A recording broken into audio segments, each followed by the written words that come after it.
Greetings, everyone. Welcome to another edition of Mic'd Up Sports, the show that goes in depth with the people who build our sports community. And joining us is an athlete who recently finished up her high school career at Duluth East. And she will come back to the basketball courts. You'll just have to wait a little while, but you will see her hoop up at Wisconsin-Stevens Point, a member of the WIAC, if my memory is correct, out in Division III. Rachel Hagen, thanks for joining us. And I know this is one of the most exciting times of the year when we get to tournament time at high school and college. And for you, your role is a little more of a spectator, I guess, with Duluth East, their season coming to an end. And I don't mean that as a knock, but for you, what is it like? I'm sure you'd love to be out there playing, but for someone like you, with this being the stretch run and getting a chance to watch from afar, what do you enjoy most about the tournaments that are coming up, and what are you looking forward to once we get the state tournament rolling next week? Yeah, so I've gotten to watch a lot of games up here. I got to watch Proctor play last week in Duluth Marshall and the Crosby Ironton, and it's really nice to watch like the top players just play at their peak. Like, for example, Tori Orland played incredible last Saturday, and it's just really like cool to see people step up and just play at their best.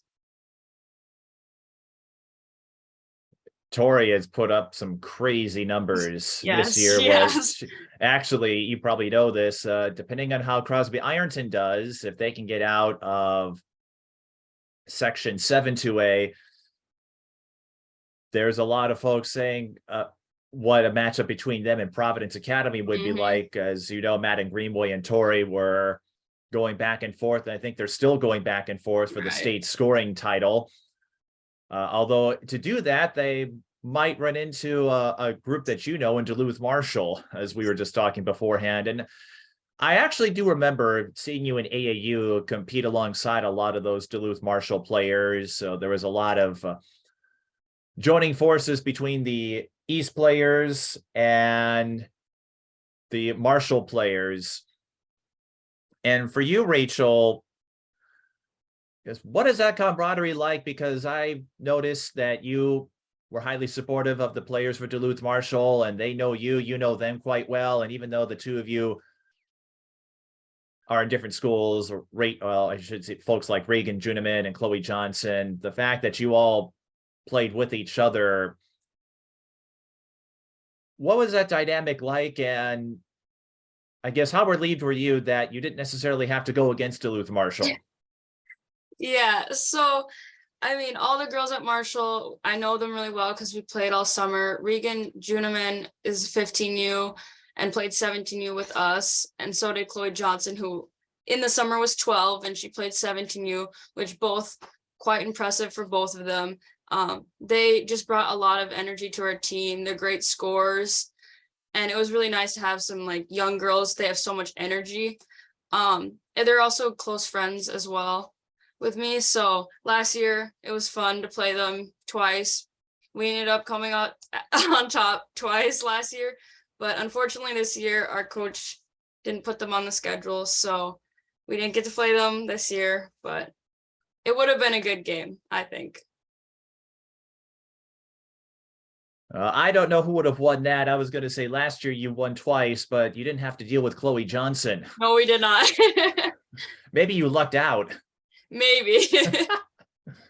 That could have gotten real interesting. No. Yeah. But this is an oral history podcast, and when I bring athletes, coaches, media members, and a lot of them, it turns out those backgrounds can intertwine. But Rachel, I found this most interesting about you when you and I spoke earlier this week, and when I did a little bit of research through the breakdown books, things like that. You didn't come to Minnesota for several years. You lived in Australia until you were 6, and then you lived in Christchurch, New Zealand, if I'm saying it correctly. Correct. So how did you end up there? I'm guessing it had something to do with your parents, but what led you to go from Australia to New Zealand before making your way to Duluth? That's not a frequently traveled itinerary for athletes. No. So my dad is from here, born and raised, and so when he got a job in Australia, my parents moved it with my brother to Australia, and then 2 years later I was born. So I was there for a couple years, and then I went to New Zealand, and then back to Australia for another 2 years, and then we ended up back here because my dad and my mom wanted to be closer to their families, and that's how we ended up in Duluth. Well, that's a short story, I guess. So what do you remember from that experience growing up in Australia? I know you were there while you were really young, and then New Zealand. And I'm thinking to myself that had you stayed there a little longer, would you have picked up on any of their accents, or could you go in between? 'Cause I really think it's fascinating to hear that your story began all the way out in the Southern Hemisphere in a country that is 17 or 18 hours ahead of us. Yes, I used to have an accent when I first moved back. I think the first full year I sounded completely Aussie, but now you can't really hear it. I think I can go back into it a little bit. It's definitely hard for me because it's been almost 11 years now. But yeah, I just remember Australia was when I went to my first basketball camp. So I remember the memories of just picking up a ball for the first time, shooting, doing a couple of drills, having fun at camp. And obviously it was very hot there. I remember that. I always got to play outside with the basketball hoops outside because there was no snow like Minnesota. No snow might be an understatement. I've seen the totals this year at Duluth, and I have a good friend who lives up there, and my head goes, "Oh man, how do they manage?" Yeah, it's been rough this year. Forget basketball. You should take up snowboarding. I probably should.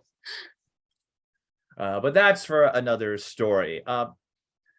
So your first basketball camp was in Australia. So what attracted you to the sport? I know Australia has a following with basketball. There was a friend of mine who played in the NBL developmental division for women, NBL 1, I think it is. So there's the NBL, WNBL, and then developmental league. So the seeds are there, but what got you hooked on the sport?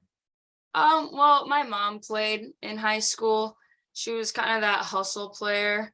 So she put me into the basketball camp and kind of was like, just try it, see if you like it. And I ended up really loving it.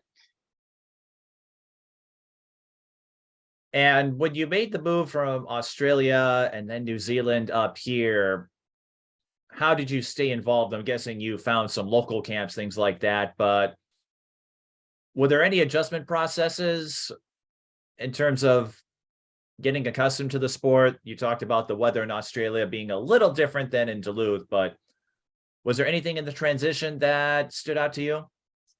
Um, Not really, not in the sport, no. I thought I was still pretty young, so obviously I wasn't very skilled. So I think it was a pretty easy transition.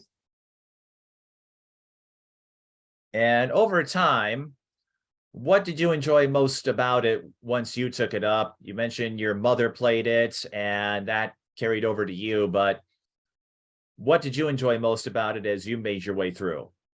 I just loved being with my friends, first of all, and then I found things I was good at. I found that I was pretty good at rebounding, so I became to focus on that, and I began to love just being a hustle player as well and trying to do like as much of the dirty work as possible to help my teammates out. Well, to give you a sense of just how good of a rebounder Rachel became in her last 2 years, she averaged a double-double. In fact, you were quite consistent when I look at the numbers, getting about 15, 16 points, 10 rebounds, and thriving in that role. In fact, you even said your nickname growing up was Rodman because of your affinity for rebounding. Yes. I think I got that rebound from Diami Starks, my AAU coach, and CJ Osuchiko also. They take part of both naming me that. But I just, after I got in a tournament, I think I got 5 O boards in a row, and I was scrapping, and they were like, you look like Dennis Rodman right now. We're just gonna start calling you Rachel Rodman. Well, that makes perfect sense to me. I was going to say, if you really wanted to go a step further, did you ever think about going with the tie-dye hairstyles, or did you I've decide definitely to had a stick with lot the of afro? people. I've definitely had a lot of people ask about that, if I would shave a little bit of it off and dye it a little bit, but probably gonna stick to none of that. Well, I think your hair looks splendid no matter what color or shape it's in, Rachel. So if my words mean anything, yeah, you stick to whatever suits you best.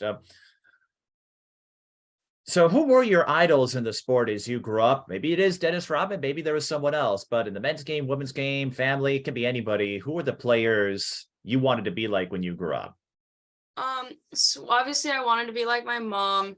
She was the one that helped me get into the sport. So when I was really young, I wanted to be like my mom. And then when I started getting older, I started watching kids in the area.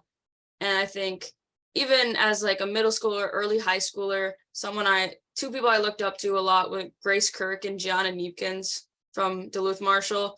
Both of them, two different players. Gianna's really fluid and she has great pace, and Grace is like go go go. She's super tough and she has so much energy, and I kind of like to watch both of them play and try to incorporate both of their like personalities into my style of play. On that note, Rachel, did you ever try to go after Gianna's 67-point single game record? No. I've never been quite close to that, but that I was at that game. That was very impressive. I wasn't at that game. We weren't quite at the point yet where capacity limits were lifted, but I know the Providence Academy side, I know that well, their coach was saying, did you play any defense on Gianna? And he said, yes, we did. But as you can attest to, Rachel, probably from defending the likes of Regan and Chloe in practice, as you did yesterday, or in AAU, sometimes you can throw the best defensive effort you have, and they're just that good. Right. Sometimes Gianna would come to our AAU practices and I'd be guarding her as best as I could, and she would still score, and my coach would be like, well, it was good defense, but there's nothing you can do about that. I think occasionally on my broadcast, I've said sometimes you can play good defense, but you get beat by better offense. And when you see what she's doing at Utah, I don't think anyone could take it too hard knowing what Gianna's doing over there. Right. So I think it's safe to say she's legit. Yes. Conversely, though, who is the better rebounder? Out of me and Gianna? Yeah, I would say, did you have the edge when it came to the boards? I think occasionally, but she's definitely got me beat on length. So even if I box her out, get low, she still got me in height, and her arms are extremely long. So you're just relieved that you don't have to face her in college, is what I'm getting from this. Pretty much. But that's an interesting assessment with the local options. So what is the basketball culture like in Duluth? I hear about some of the names, of course, in Juniman, who became the fourth player to reach 1,000 points. I heard quite a bit about you, seeing you in AAU, and then my colleagues sharing your story, something you're not afraid to talk about. So I know there's plenty of talent up in Duluth, but I live in the Twin Cities, so we don't always get a chance to see players like yourself unless you make the trip down here for things like the Tip-Off Classic or other invitationals. So growing up in Duluth like you did, I'm sure you heard about some of the big names that come out of the cities, but what do you think it is about athletes like Grace or Gianna? And I imagine some would look up to you as well. What do you think signals this connection that people like you have with fellow Duluth area athletes? I think that the culture up here we're just a step behind of the cities. We just always have been. So I think Diami Starks and Starks Elite has been really trying to get kids in the gym all the time, get them back like to the skill level of other kids in the cities. And his training, I mean, if you think of the best kids that come out of Duluth or this area, all pretty much every single one of those kids has trained with Diami. And I think that's just a common thing we all have. And he's really trying to change the culture in this area. And I think it's really showing, honestly. There's always a regret I have, and I mentioned this at the end of every season, that I don't get a chance to see some teams that I wanted to, and especially with yourself or Crosby, Duluth, Marshall. I'm always thinking, I wish I could see a few of these teams more often, and maybe I will when we get to state. Because I just like seeing good talent no matter where they are. Being in the metro, as you alluded to, you have a lot of options within close proximity, but they're building some pipelines up there in Duluth, and I'd like to think you're a part of that. Yeah, so I've known Diami since I was fourth grade, but I played the last 3 years on his AU programs, and it's been nice because all the girls ahead of me have been like the best leaders I could possibly have. That's including Grace and Gianna at workouts. They've really led this whole program. So I think I'm trying to lead the girls behind me as much as I can, show them anything I have to give to them. I'm trying to show what I have and hopefully help the younger ones. Now, Rachel, we did talk about this a bit, but for those who are watching this live or watch this on wherever they listen to podcasts, what you spoke of, trying to pass on whatever knowledge or tips you have, that extended to this practice, which I didn't know was a thing. So when high school teams are done, Rachel was telling me that she took part in a Duluth Marshall practice. I suppose it's a way for you to stay involved, but what would lead you to go in? And I don't mean this cynically, but your season's done. So your quest has reached its end as far as the high school season goes. What inspires you to suit up in a practice session against another team that's in the postseason? Duluth Marshall are still fighting for a state tournament spot. You don't get anything out of it personally in terms of records or points, anything like that. But what led you to say, you know what, I'll suit up, I'll take on you guys, I'll do a practice with you? So, well, first, I'm really close with their coach, CJ. He's like an older brother to me. He's been training me the past 3 summers as well as, so I wanted to do it. He asked me to come along with my other East teammate, Ashlyn, and our Northwestern teammate, Tyrion. We all 3 went. And I mean, I'm really, really close with Chloe Johnson. So I love to play against her, love to play with her. So of course I take the opportunity to play against them, give them a little bit of competition, hopefully help them out a little bit. And how often have you done that? Was it just this year, or in past years, would you be a guest practice squad member for a fellow Duluth program? Just this year. In the fall, I also helped coach a fall league game with CJ. I went with him. But pretty much just this year. I would have done it last year too if I was able to, but I just wasn't asked.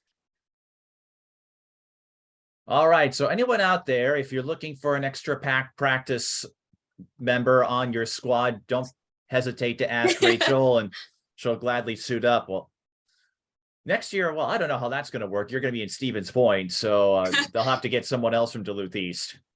Yeah. What do you enjoy most about that experience? Again, it's a practice session, and I'm sure you're used to going against them in AAU when you have the club practices, but compared to your usual practices at Duluth East, you get to see something a little different. But what did you enjoy most about scrimmaging with a pair of young guns in Juniman and Chloe Johnson, who could offered the next foundation after Gianna took Duluth Marshall to considerable heights before she went to Utah. And now you get a glimpse of what the future holds over there. Yeah, they're the upcoming duo, definitely coming from Duluth. So it's nice. They bring a lot, defense and offense. It's always a competition. So even though I'm bigger, I would say stronger, they're definitely more skilled than me. So it's always a battle, but it's always fun too. They're good friends and we're teammates in the summer. So I come in, I'm still their teammate. We love each other. At the end of the day, we just want to make each other better, honestly. Skilled might be an understatement, especially with Chloe. And that, not to say you don't have skills of your own, otherwise you wouldn't be playing at Stevens Point. But you probably knew this, and I had some glimpses of it in AAU when I saw Chloe go all the way up to a senior division at the Lake Slam tournament and hold her own. But I got to see her and Hagen play at St. Catherine, part of the MLK Classic against Holy Family. And I have never seen a seventh grader as polished as Chloe is. The moves she was making, her ability to run the floor. You should have seen the look on my face. More than once, I'm going, this kid's a seventh grader? Where did she come from? That's what I was thinking. Like, there's no way she could be a seventh grader. Most times I'll see athletes at the smaller schools who will play on varsity to fill up spots. You can tell they're a little more raw. They don't quite have their wits about them yet. Not Chloe. She's insanely good. Yes. And I mean, it's a testament to her hard work. She, out of everyone in this town or in this area, she puts the most hours in by far, and her brother Brooks. But for her, she's in her gym constantly. And I think it shows when you see a seventh grader playing like she's basically a senior, pretty much. I think I said, I don't know how many of my broadcasts you watch, but I remember saying that the players I thought of were maybe Madden Greenway and Addie Mack as far as seventh graders who made an instant impact and not just coming off the bench, doing stat padding time shifts, things like that. Of course, however you get involved is a big deal, but I am struggling to think what we'll see if Chloe's able to stay healthy, what we could expect from her if she already has double doubles and averaging close to 20 points per game as a seventh grader.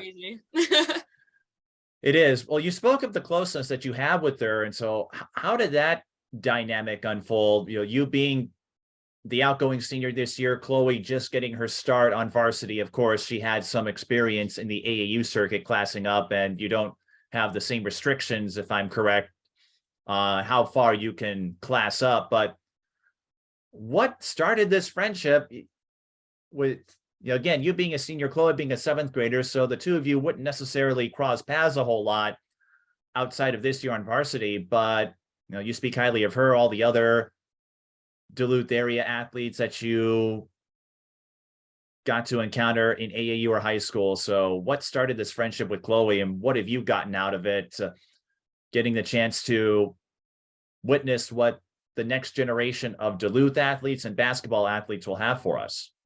So I met Chloe, I think 3 summers ago, I believe now. We started playing 3-on-3. She had an outside sport court, so a half court. So we would just go over there. Diami organized this, and I hadn't met her before, so I was just kind of put on her team at her house with her, and we kind of just played 3-on-3, 4-on-4 at her house. And I was like, man, this kid's really good. And I think at the time she was a 3rd or 4th grader. So I'm like, this kid's gonna be really, really good. And then over the years, all of our AAU teams always practice together. So we've had numerous practice together. And then they built a gym at their house, at their new house, almost 2 years ago now. So we had practices at our house pretty much every day the last summer and fall. So we see each other all the time. I'm at her house a lot. We watch film together. It's funny. She doesn't seem like a seventh grader to me, just because she doesn't play like it and she doesn't act like it really either. We joke around and say how I'm going to graduate college before she graduates high school, but it doesn't matter. We're both, I love her like she's my little sister, and I mean she's almost taller than me now, which sucks too. So now I'm almost a little sister. But yeah, I love Chloe. We're really close, and I'm excited to see the next what 5 years she has.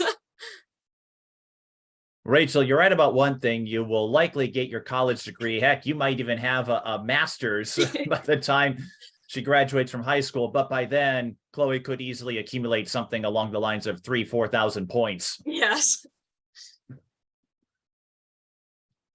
How surreal was it when you met for the first time, though? Because you talk about how big she's getting now, and she was not a small potato when I first saw her play. You know, she's growing, but I had to imagine she was half her size, and you, by that point, I'm guessing, got to your 5'11" frame. So do you remember the first time you played alongside her in this 3-on-3 scrimmage, and you have this third or fourth grader doing what she's doing? I can't speak from experience, but I imagine for someone like you, Rachel, it's a little strange, but gratifying too. You've gotten a lot out of it. But the first time, what were you thinking when you saw this third, fourth grader pull off what she's doing? Yeah, the first time I saw her, I'm seeing her do things that I barely just learned how to do. And she's doing she was pretty, not super short, but definitely a lot shorter than she is now. And just seeing someone that young be able to pick up things so fast was really crazy to me. Like anything, Diami would say something and she'd be first in line and she'd be the first to do it, right? And that's just, I mean, she's just incredible.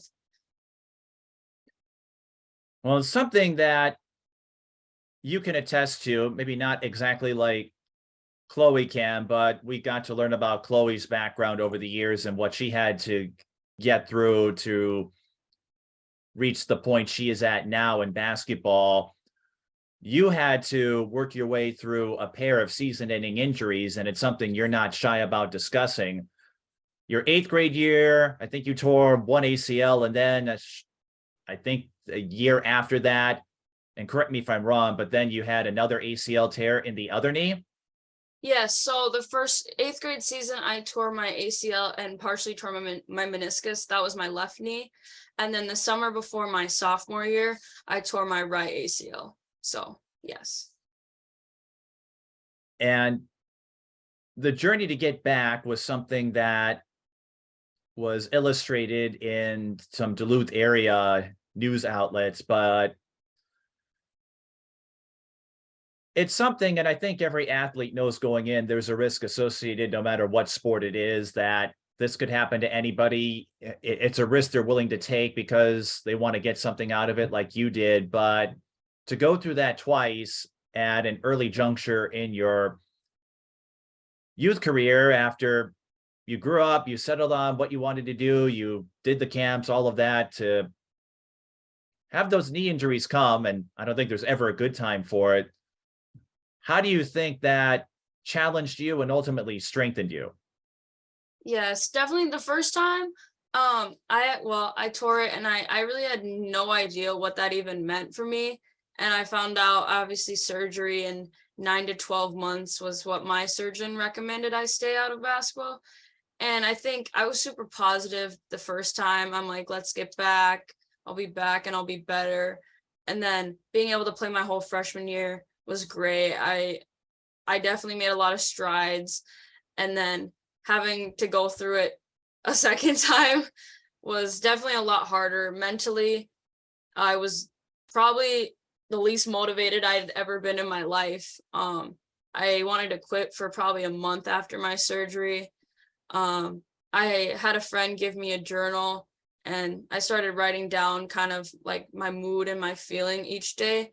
And I think that helped me finally realize like I need basketball to like stay in shape, but like to also like have life be normal for me. And that really helped me like be like, okay, I can do this. I can do another recovery. I'll take as long as I need to get back. And my PTs and everything, they were so great in helping me get back. I find that fascinating, Rachel, because journaling, well, that's something you and Chloe have in common. Chloe does a lot of that too to help with whatever struggles she might have. How was journaling therapeutic for you? You mentioned for a month you were ready to hang it up, walk away from the sport, maybe go on to something else. So what do you remember from those journals, and how do you think that helped you make your way through that second recovery? Yeah, I would write down things that I missed in the beginning, and then I started writing down things I'm looking forward to, or like goals. So like early in probably the first 5 days, one of my goals was to get back soon enough to be able to play the following AAU season in the summer. And I didn't get to play the whole thing, but I did end up playing the last probably 3-4 tournaments, which was part of my goal. So just having goals and like targets of what to reach, I think that helped me keep staying on track and get where I needed to go.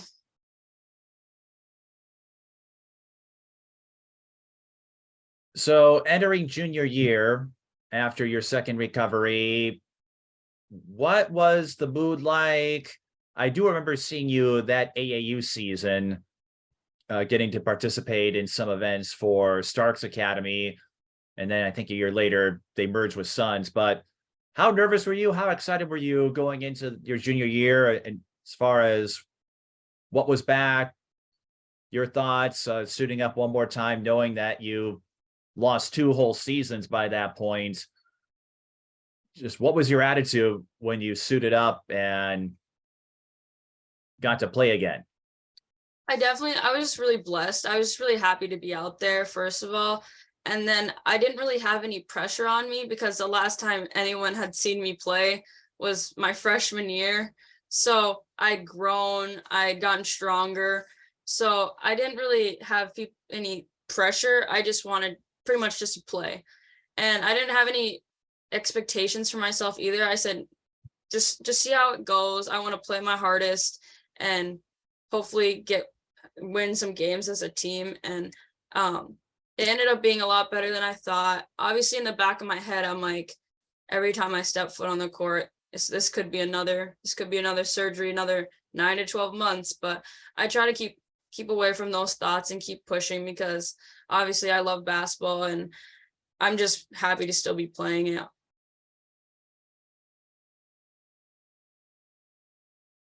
And what did you enjoy most about these last couple of years? Maybe you didn't get a deep postseason run like some of your fellow teammates have, but you were able to play. You didn't have too many hiccups, didn't have any injuries get in the way, at least serious ones. And this year, as we discussed, you played quite well, averaged a double-double. You had a 28-point game against Hermantown. So you did get a few opportunities to show everyone why you're passionate about this sport and why you belong out there. I think this was the first time in a while I played 2 consecutive seasons in a row. So that was pretty big for me to be able to play my junior season and my senior season with no injuries, no hiccups. And I think getting my 1,000th point was definitely like a full circle moment. It was never really like a big goal of mine to get it, but as soon as I started nearing the number, I was pretty excited, and obviously it was a big deal to me because I did miss a couple seasons. I'm glad you brought that up, Rachel, because I almost forgot that when I introduced you. You did get 1,000 points. And maybe that number doesn't stand out like it used to in light of players like Madden, Greenway, Torrey Orline, who both got 2,000 and were the fastest ever to do it. Right. Addie Mack got her 2,000 point as well. And now we're seeing athletes pile them up as if they were playing pinball machines. But that's still 1,000 more points than I ever had as a player, Rachel. So, but to work as hard as you did to get back, both physically and mentally, and get to have a moment like that where you get the pomp and circumstance. Again, 1,000 points, maybe more common now than it was years ago, but it's still your moment. How exciting was that to have something worth celebrating after so many periods of turmoil, both physically and mentally? Like I said, it was kind of like a full circle moment. Like I think back of to the days where I couldn't walk and I couldn't walk without crutches, or I couldn't even run, and how I built my way back up. My PTs helped me start walking, running, jogging, jumping. All those were such big wins for me. And finally getting 1,000 points, I think that was like the icing on top of the cake, the biggest win for me, just because I mean, I had to relearn how to walk pretty much twice. So to be even playing basketball is pretty huge for me, but to be able to score 1,000 was even bigger. So I imagine 1,000 points, is that going to be a goal of yours at Wisconsin Stevens Point? Um, I wouldn't say necessarily a goal, but if I can get there, definitely that would be really cool again. But just hoping I stay healthy is pretty much the biggest goal. And on that subject, Rachel, what was your experience like in terms of college recruiting? How many schools were taking a look at you, and what led you to set your sights on this Division III school in the middle of Wisconsin to play college basketball? Yeah, I had a lot of D3s, a couple NAIAs, a couple D2 JUCOs that I had looking at me, but I ended up at Stevens Point just because I felt like the coaching staff it made me feel like home. They were like probably the best coaches that I spoke with out of all the teams I looked at. And I just really liked how they really wanted to make me feel like this is home, especially since I'm going to be 4 hours and 30 some minutes away. I just really like the team aspect as well. And Coach Hockett is a new coach, pretty new coach there. So it's definitely going to be interesting to come in and try to hopefully compete with some bigger girls and older girls. And it's going to be interesting to be the young one again. Oh, I think you'll handle it just fine, Rachel. If my experience or observations are any indication. So what are your plans? Of course, playing, of course, and maybe getting a tournament appearance in the Division III bracket, but what are your plans as far as majors, careers? What do you hope to get out of this college experience, Rachel? So I'm going to be studying exercise science. I hopefully want to get maybe a doctorate to become a physical therapist. I want to have my doctorate. This is because of the probably almost 3 years I spent in PT. My PT is pretty much my PT Phil. He's my hero. He helped me every step of the way, and I just admire how like he helped me, and I want to help other people, other athletes, or even just people with some sort of pain. I want to help them, and just like my PT helped me. And you know what, Rachel? I've mentioned this a lot since I started this series 4 years ago with a lot of athletes who had to work their way through injuries, whatever they might look like. And again, the risks that come with playing sports. And although it is kind of amusing that your own experience, your own sessions with physical therapy, the wherewithal that you had to get through PT rehab and get back out there, I do find it amusing that that journey inspired you to take up physical therapy yourself as a potential career path. But I also feel with your background and having to work through what you did,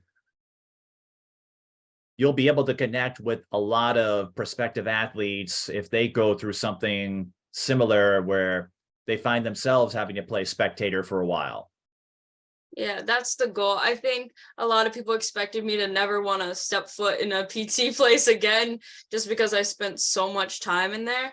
but I had a great experience with my physical therapist, and I think that it'd just be a great job. Like you said, I have a good perspective on it. I can definitely relate to a lot of athletes.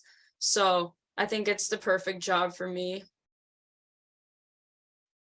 Well, I won't protest that, Rachel, given your background. But like you said, too, it certainly helps because you talked about it. And I think just about every athlete goes through that rough patch, those rough seas when they're out.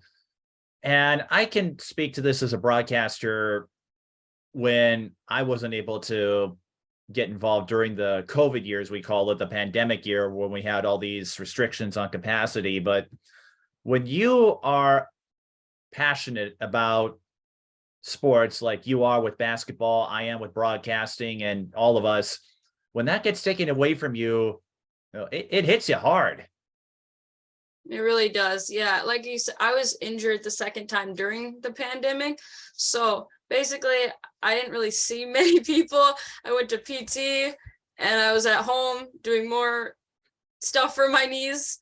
And I didn't have school because I wasn't allowed to go to school. So I was doing online school. And honestly, it really sucks not being able to do what obviously like what you love and what's your passion. And then finally being able to play later in the year with my team being able to play, but I was still on the bench, obviously, because of my knee.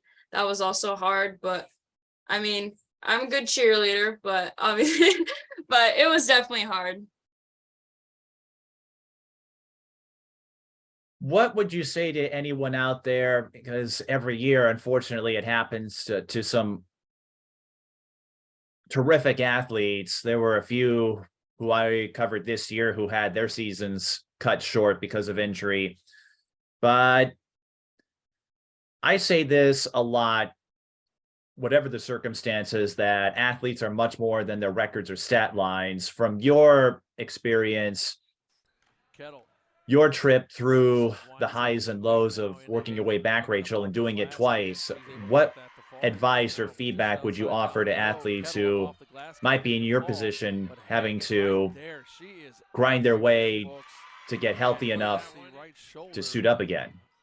I would say just take it one day at a time. Like you're not going to be back after, no matter what injury, you're not going to be back the next day. So just do as much as you can, especially if you're in PT, work as hard as you can, put those extra hours in, and it'll show. When you finally get to play again, it'll show. And if you're going through mental struggles, I personally, journaling helped for me. I don't know if it would help everyone, but finding ways to have like an outlet, like maybe finding a new passion, new hobby, something else to distract yourself from your sport, because life, like you said, it's not just about sports. I found my passion and I found my future career. So, my injuries did help me, as much as I hate to say it. I didn't love it at the time, but it definitely changed who I am as a person. Yeah, I don't think anyone looks forward to it because they all want to play. And I've talked to parents and athletes who feel like they let their teams down when they get hurt. And I think it's worth reminding them, no, this happens, and this can happen at any time, anywhere. And in just about every case, there's no one at fault. There's no one to blame. There's nothing to blame. It's just one of those freaky things that happen when you push your body to the limit to play the sport that you love. So I appreciate that take, Rachel. So what are your plans in these final few months? Your high school career is done. I'm sure you'll be cheering on your fellow friends who get to play in the state tournament, and we'll have some all-star games coming up too. But how do you plan on enjoying these final few months where you don't have to think about basketball, at least for a little while? You don't have to worry about AAU practices, high school practices. You get a little time to enjoy yourself. Yeah, definitely. I definitely focusing on my studies, staying active, going to the gym a lot. But also, I mean, I have the border battle to look forward to. That's going to be fun. But other than that, like you said, I don't have AAU practice. I don't have stuff like that. So it's definitely a lot of time for my knees to heal from this whole season. They're definitely still a little swollen. So definitely taking some me time and recovering. When you say border battle, what are you referring to specifically? So there's a game that Minnesota kids and Wisconsin kids play. Kids get picked. So it's like kids from our area and kids from like the Superior area in Wisconsin. We play each other at UMD. It's a pretty cool game. It's I don't know what day it is, but it's gonna be fun. My East teammate Ashlyn will be playing with us, and Pine City girls, Proctor girls. Okay, so it's like a Lake Superior area all-star Yeah, pretty game. much. Yeah. Okay. Well, that should be a lot of fun. Yeah. Getting up there. Well, again, it goes back to how I wish I could be everywhere, but I can't quite do that because I didn't know there was this Arrowhead area all-star game for athletes like yourself. And I know sometimes, I think this year you've got to play Superior. So occasionally schools who live on either side of the lake will do battle with each other. And also one of the girls on the Wisconsin side of the border battle is one of my Stevens Point future teammates. So that'll be fun. Well, and I always enjoy those two because that's what it's meant to be. It's supposed to be fun. I do think the girls go at it maybe a little harder than boys do. And that's not to say that the boys don't care, but I've noticed with the young female athletes who get chosen for these all-star games, they want to prove themselves, and it shows, but I think they know how to mix that and having fun at the same time. Right. Now, there's a few other things I wanted to address, Rachel, with this podcast. I think you've probably gotten a variant of this question over the years, but I'd like to throw it out anyway. What would you say is the most unusual thing about yourself that people wouldn't know if they met you for the first time? Well, unusual. I guess we knocked off one with Australia. Yeah, definitely where I'm from definitely gets a lot of questions, but I'm pretty good at cross stitching. I don't know if you've ever heard of it, but my grandma taught me how, and I'm pretty good. It's like one of my hobbies. I can't say I've heard of cross stitching, but if you don't mind, what is it for anyone out there who might be fellow cross stitching enthusiasts, or maybe your grandmother will listen to this? So basically you have like it's a white sheet. It's basic, almost like knitting, but there's holes in the sheet and you stitch in a cross pretty much. And you can make pretty much whatever. I made a Minnesota Wild logo one time, made a loon. Some of my projects I do outside of outside of basketball. Rachel, I'm thinking you could be one of the team designers, team artists, if they need any sort of backdrop in the locker room or your dorm room. I have a feeling they might hit you up. How long have you been doing that? Probably 5 years now. Well, I would never have guessed, but it's not one of those things. Admittedly, I don't go up to athletes and say, "Do you cross stitch in your time off, in your free time?"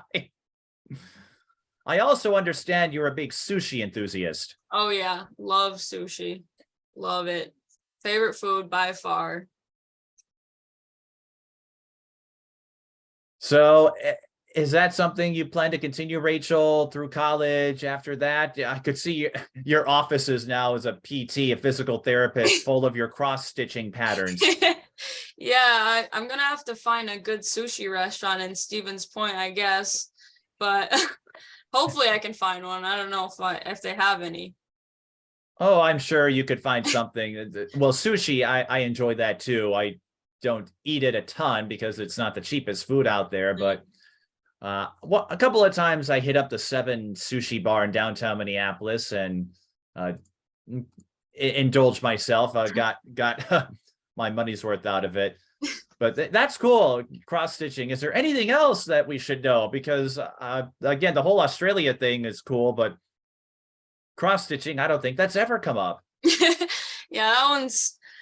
I don't think I've met anyone else that cross stitch, so that's definitely an interesting one. But I spend a lot of time at my cabin. That's another thing I do. I like to kayak, spend time outdoors. That's another thing I do instead of basketball. That's like my chill time.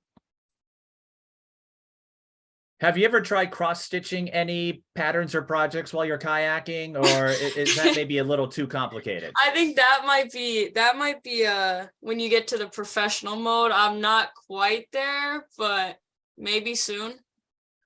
Because if you really wanted some me time, Rachel, I could just see you kayaking. I'm not sure what rivers or lakes are over by Stevens Point, but just kayaking, having your own space, and then just whipping out your fabrics. Yep.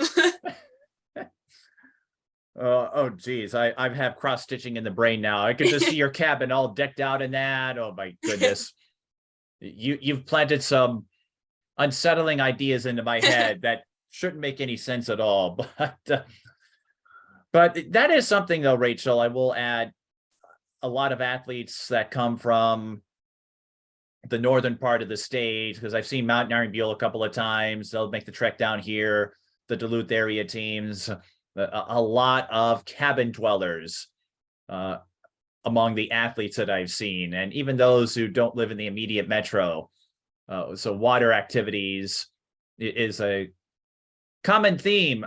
So I suppose you've got plenty of spaces to do that, and you're not too far from the BWCA. But what do you enjoy most about, like you said, that chill time? That I imagine that is a good way to unwind when you're so accustomed to AAU weekends, high school ball, and spending so much time in the hardwood.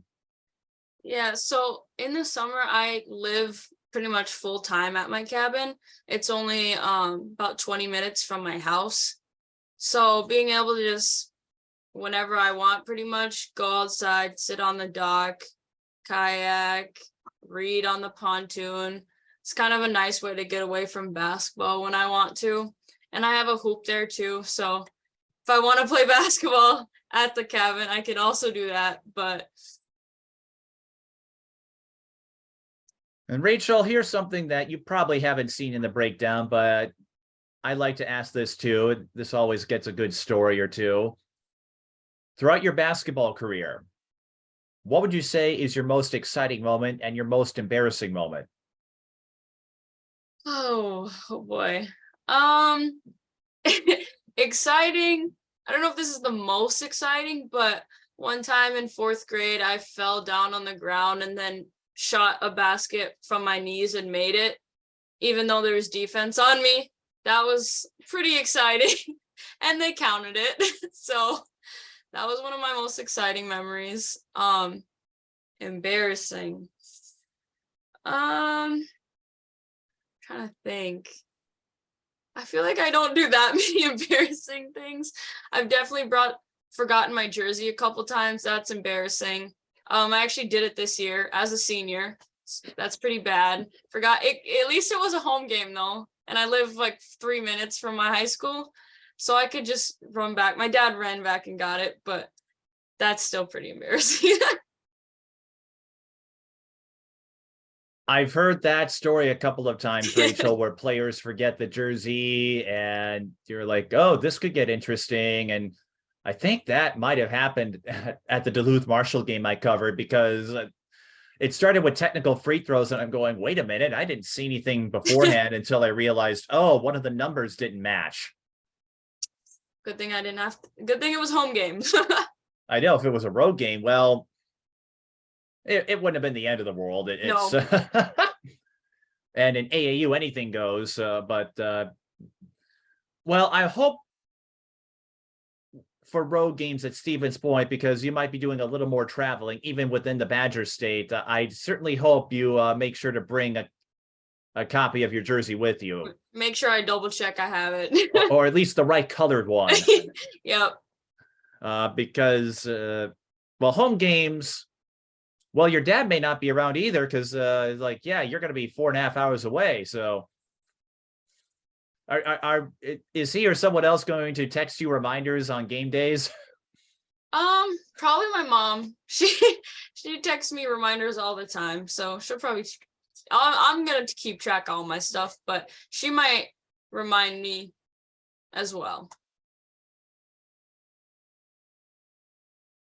Well, and if anyone gives you any flack or tries to give you a hard time, you just remind them of the time you hit a jumper on your knees in fourth grade, and that, you know what, that's a heads up move too, because as you know, players can't get back up, or it's a traveling call, so you're like, all right, I got to get rid of this thing.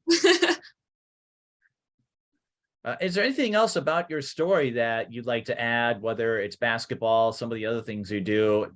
Anything you would like to say about your journey, where it got you, and what you're looking forward to as you get ready for the next chapter? I would just like to say, like, I got 2 seasons taken away from me. So being able to have the opportunity to play college basketball is a big deal. Definitely make up for the seasons I missed. And if you're going through an injury, I would just say definitely stay positive, journal, like I said, and just take it one day at a time, and you'll be back. Journal, and maybe take up cross stitching in the interim too. That, I bet you that's a good way to kill time. Yep. You're spending so much time getting all these patterns down that you're not even thinking about rehab. Yeah. And I certainly would never wish it, Rachel, but if it happens again, I think, yeah, cross stitching should be part of your recovery process, because you'll have something to distract yourself. Well, I've learned one thing about you. It's that you must be one heck of a cross stitcher if you can design logos and animals. You're going to have to, Rachel, you might have to show off your collection at Stevens Point one of these days. I will. I'll do that. I can see it now. Your next one's going to involve your favorite types of sushi, right? Maybe. I think I should do one for the Stevens Point dog, the pointer dog. There you go. I like your thinking. Get some merchandise going, and who knows what could come of it. But I certainly enjoy getting the chance to learn a few things about you. And this was one reason I started the podcast all these years ago, is I always kick myself because of the teams and players that I want to see. But when there's over 400 schools and just one you got to do the best you can. But this podcast is another vessel for folks like yourself to share your stories and learn some things that I never knew. Like you said, you've talked a lot about starting in Australia. Well, you were born there, and making your way from there to Duluth. And one thing that I picked up on was how much your teammates value your presence, whether it's from the Sun Starks AAU games or Duluth East. There are a lot of people in Duluth and beyond who are rooting for you. And I imagine that won't change, even if you go to a school that won't get all the publicity that the D1s do across the border. You're still getting a chance to play a few more years in this sport and make the most of it. So it's really heartwarming to see how many people are rooting for you, Rachel. And I'm glad we had a chance to highlight some of that today. Yes, thank you for having me. Well, Rachel Hagen of Duluth East, and next season you will find her at Wisconsin Stevens Point, where hopefully she will continue building on what she accomplished at Duluth East in both points, rebounds, and cross-stitching. Yep. So Rachel Hagen again, who will suit up for Stevens Point's next season. But until then, she'll be a fan for her fellow Duluth area players that are still competing on the high school circuit. And if you have a story you'd like to share on this podcast, we are always happy to take submissions. Just contact us at social media at the Mike Peden. If you've got a good story, we're happy to share it. So until next time, thanks for watching. If you'd like to support TSB television programming, check us out on Patreon, PayPal, or Cash App. And thanks for watching Mic'd Up Sports.